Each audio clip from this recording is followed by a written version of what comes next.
Hello student, मैं doctor सुमन परियार। आज इस क्लास में आप बात करेंगे सीरियल्स की। और जो सीरियल्स हैं वो सीरियल जो सब का जो गठन हुआ है वो रोम की अन्नपूर्णा देवी, रोमन गॉडेस ऑफ एग्रीकल्चर से हुआ। सीरीज वर्ड है, उससे हुआ है। उनके सम्मान में ये क्या आया है, सीरीज से सीरियल्स। और जो सीरियल हैं उसी वो वही धान और अनाज हैं। अनाज और धान और सीरियल एक ही चीज़ है।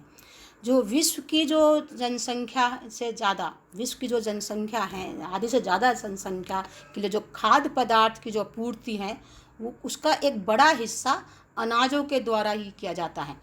और अनाजों की जो बहुत अच्छी अगर फसल होती है तो किसी भी राष्ट्र की जो आर्थिक स्थिति को वो मजबूत भी बना सकती है। और वही अगर उनकी उत्पादकता में कमी हो जाती है तो वह राष्ट्र में भुखमरी, गरीबी, कुपोषण जैसी स्थिति भी उत्पन्न हो सकती है।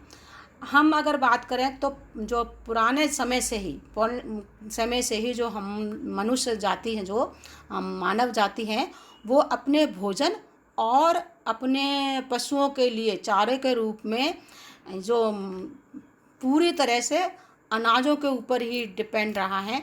अतः जो अनाज हैं, धान हैं, ये हमारे लिए एक महत्वपूर्ण पादप रहे हैं।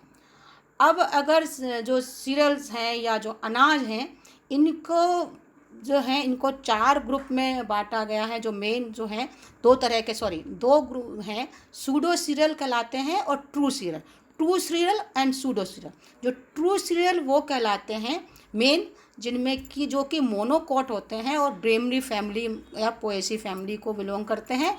और सूडो सीरियल वो हैं जो कि मोनोकोट तो नहीं होते हैं, डाइकोट होते हैं। और वो पर उनको सीरियल्स में रखा इसलिए गया है, अनाजों में इसलिए रखा गया है क्योंकि वो उनका जो मिलने वाला कार्बोहाइड्रेट, प्रोटीन्स और मिनरल्स वगैरह हैं वो इनके सीरियल्स के समान ही हैं। इतनी रिच वैल्यू उनमें इतनी अधिक मात्रा में इतना अच्छा कार्बोहाइड्रेट, प्रोटीन एंड अधिक मिनरल्स पाए जाते हैं समान, जितने और दूसरे अनाजों में पाए जाते हैं।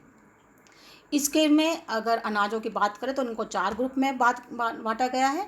Major cereals, minor cereals, millets and pseudo cereal. Main cereal मतलब प्रधान धान, माइनर मतलब गौण धान, मिलेट्स मतलब मोटे अनाज, और सूडो मतलब सीरियल्स में जो कि डाइकोट्स हैं, मोनोकोट्स तो है नहीं। और इसमें अगर हम बात करें मेन सीरियल्स में, वो आ जाते हैं वीट, राइस, मेज। दूसरे उसमें आ जाते हैं बार्ले, ओट, राई, जो गौण धान है हमारे। और जो मोटे अनाज है उसमें पड मिलेट, सोरगम, रागी, फिंगर मिलेट, फॉक्स मिलेट आ जाते हैं। और सूडो उसमें हमारे आते हैं बकवीट और सिंघाड़ा। अब ये तो हो गया कि सीरियल्स कितने, कौन कौन से सीरियल्स हैं, हमारे मेन अनाज क्या हैं, उनकी बात हो गई है। अब हम बात करते हैं हमारा जो मेन क्रॉप है वो है वीट। एक एक करके हम डिस्कस करते जाएंगे जो है। आज हम इस क्लास में वीट को करेंगे और वीट का भी जहाँ तक है हम मॉर्फोलॉजी तक ही डिस्कस कर पाएंगे। फिर उसके बाद अगले उसमें हो सकता जाए क्लास में जाए वीट। लेकिन अभी हम वीट की बात करेंगे तो बॉटनिकल नेम जो वीट का है वो है टिटकम स्पीसीज़।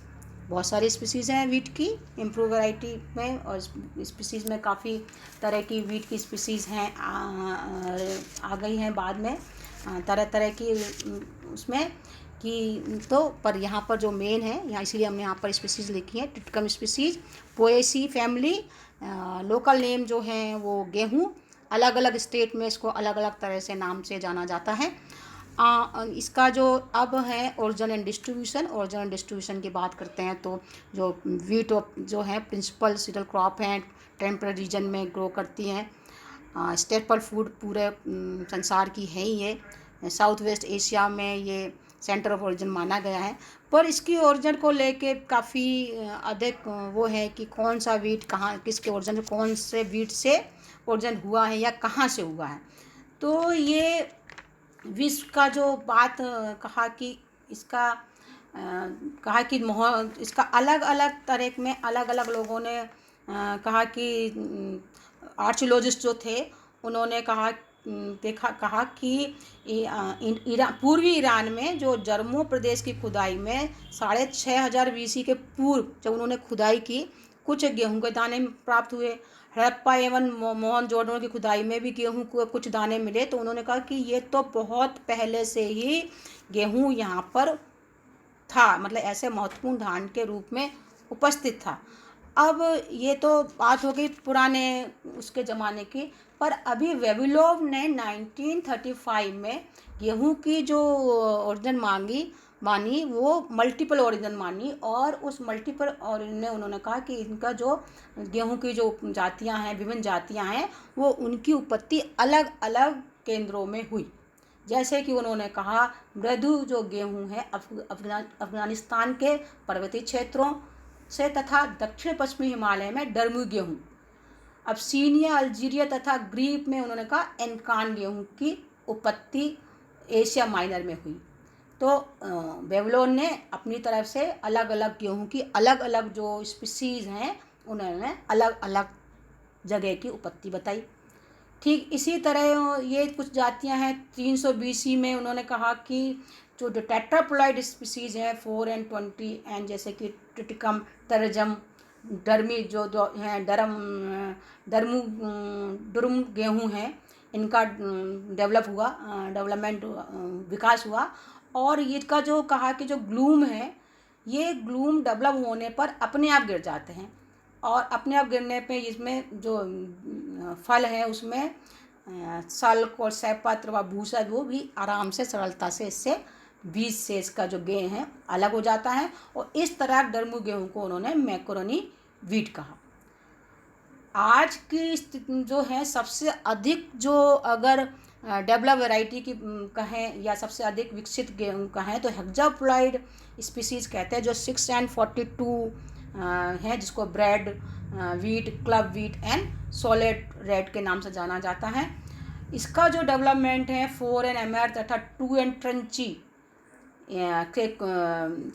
के दोनों के उससे हुआ है हाइब्रिडाइजेशन इससे, जो कि ये हेक्साप्लॉइड गेहूं की जो जाति है टिटिकम एस्टिवम के नाम से जाने जाते हैं। अगर हम बात करें जो मतलब जो USA में जो है जो गेहूं का जो सबसे प्रथम स्थान है वो है USA, सबसे बड़ा देश है जहां पर गेहूं का उत्पादन सबसे ज़्यादा होता है। इसके अलावा सोवियत संघ, कनाडा, अर्जेंटीना, ऑस्ट्रेलिया, फ्रांस, चीन और भारत देश हैं जहां पर गेहूं अधिक मात्रा में उगाया जाता है। अब हम भारत की बात करते हैं तो भारत में पंजाब, हरियाणा, उत्तर प्रदेश, राजस्थान राज्य जो हैं इसमें गेहूं की पैदावार होती है। जोशी 1961 में गेहूं की उत्पादन की दृष्टि से उन्होंने जोशी ने 1961 में उन्होंने 5 ग्रुप में अपने भारत देश को मेन बांटा, क्योंकि हमारे देश की जो क्लाइमेट है अलग अलग जोन है, अलग अलग तरह से पाया जाता है अलग अलग समय पर। तो इन्होंने कहा एक इन्होंने ग्रुप बांटा, the north hill zone, northern plain zone, eastern plane zone, central zone and peninsular zone. तो जो नॉर्थ हिल्स जोन में जम्मू कश्मीर, हिमाचल प्रदेश, पंजाब, वेस्ट बंगाल आ जाता है। नॉर्थ प्लेन जोन में दक्षिण पूर्वी उत्तर प्रदेश, ग्वालियर वाला आ जाता है। ईस्टर्न प्लेन में यूपी, मैदानी क्षेत्र, पश्चिम बंगाल, उड़ीसा। सेंट्रल जोन में आता है दक्षिण Rajasthan, Gujarat and peninsular zone में आ जाता है महाराष्ट्र, आंध्र प्रदेश, कर्नाटक, नीलगिरी और तमिलनाडु का पर्वतीय क्षेत्र। तो इस तरह से ये वीट की जो पैदावार है या जो मेन होती है high yielding variety of wheat का जो ये है, इसमें कहाँ कहाँ कल्टीवेटेड कौन कौन से देश में कौन अपने इंडिया में कहाँ कहाँ होता है उसकी बात। अब ये है कि बात करते हैं हम वीट के गेहूं के पौधा या गेहूं का पादप की मॉर्फोलॉजी की, कि वही गेहूं का पौधा कैसा दिखता है, कैसा होता है ये। तो जो गेहूं का पौधा है या जो मेन इस है हेक्साप्लॉइड की बात करें, टेट्रिकम एस्टिवम की, जो हेक्सापोलाइड है, ये जो पौधा है ये एनुअल हर्ब है। और एनुअल हर्ब है, इसका जो मैच्योरिटी टाइम है 6 मंथ में होता है। इसमें इरेक्ट है, ब्रांचिंग अनब्रांच प्लांट होता है। 1 to 1.5 मीटर हाइट होती है इसकी। और इसमें टिलरिंग पाई जाती है। टिलरिंग होती है। गेहूं का जो प्लांट है इसमें रूट, स्टेम, लीव्स में विभक्त होता है। गेहूं की जड़ें एडवेंटियस रूट रेशा युक्त होती हैं तथा इसका जो स्टेम है बेलनाकार, दुर्बल तथा चिकना, जिसको कि क्लम्स कहते हैं। और जो क्लम है वो सिलिंड्रिकल, स्मूथ और वीक होता है, तना काफ़ी कमज़ोर होता है इसका। पत्तियां जो हैं वो अल्टर्ड क्रम में आइसोबाइलेटरल रूप में लगी होती हैं। पत्तियों में जो है पैरेलल वेनेशन पाया जाता है। पत्तियों में लेमिना, लीफ सीथ, लेग्यूल, ऑरिकल्स वगैरह में डिफ्रेंशिएट होती है पत्तियों में, ये सब पाया जाता है।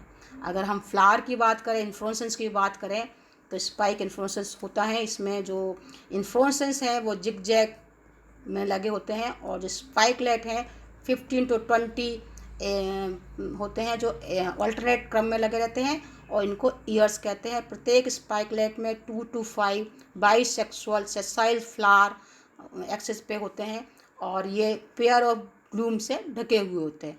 प्रत्येक जो ग्लूम्स हैं वो एक नोकदार हार्ड उसमें टिप पर होता है, जिसको कि ऑन्स कहते हैं। अगर हम गेहूं के फ्लावर की बात, इंडिविजुअल सिंपल फ्लावर कब है जो आपको यहाँ पर दिख रहा होगा, इस फ्लावर में ये ट्राइमियर्स फ्लावर होता है, जिसमें कि 3 स्टेमन्स, 1 ओवरी और 2 फेदरी स्टिग्मा दिख रही हैं आपको यहाँ पर। स्टिग्मा, 2 फेदरी स्टिग्मा होती हैं। और ये जो सेल्फ पॉलिनेटेड क्रॉप है, इसमें जो ओवरी में एक अनाज का दाना बनता है और जो अनाज का दाना वो है कोरियोप्सिस फल। कौन सा फ्रूट्स कहलाता है? कोरियोप्सिस होता है। इसका रंग जो है वो हल्का चमकदार ब्राउन कलर का या गोल्डन कलर का हो सकता है। अब इसकी अगर जो बात करें कि इसमें किस तरह का ये हैं, इसमें क्या क्या दाने में, गेहूं के अनाज में क्या क्या पाया जाता है इसमें जो है कार्बोहाइड्रेट जो है वो 82%, इसमें विटामिन और खनिज और प्रोटीन उपस्थित होते हैं। विटामिन बी, ई प्रेजेंट होते हैं। इसमें प्रोटीन 12.5%, फैट 1.8%, स्टार 71.7% और जो मॉइस्चर है 12.5% होता है। इसके साथ ही इसमें ग्लाइडिन व ग्लूटिन प्रेजेंट होता है। ग्लूटिन की वजह से ही इसमें जो गेहूं के आटे के जो रोटियां वगैरह बनती है, इलेक्ट्रिसिटी, इसमें ग्लूटिन की वजह से इसमें इलेक्ट्रिसिटी प्रेजेंट होती है। तो अब इसका ये तो हो गया बॉटनिकल जो करैक्टर है, मॉर्फोलॉजी ऑफ द प्लांट, गेहूं का पौधा कैसा दिखता है। अब अगले क्लास में हम बात करेंगे गेहूं का कल्टीवेशन, गेहूं की खेती कैसे की जाती है। Thank you very much.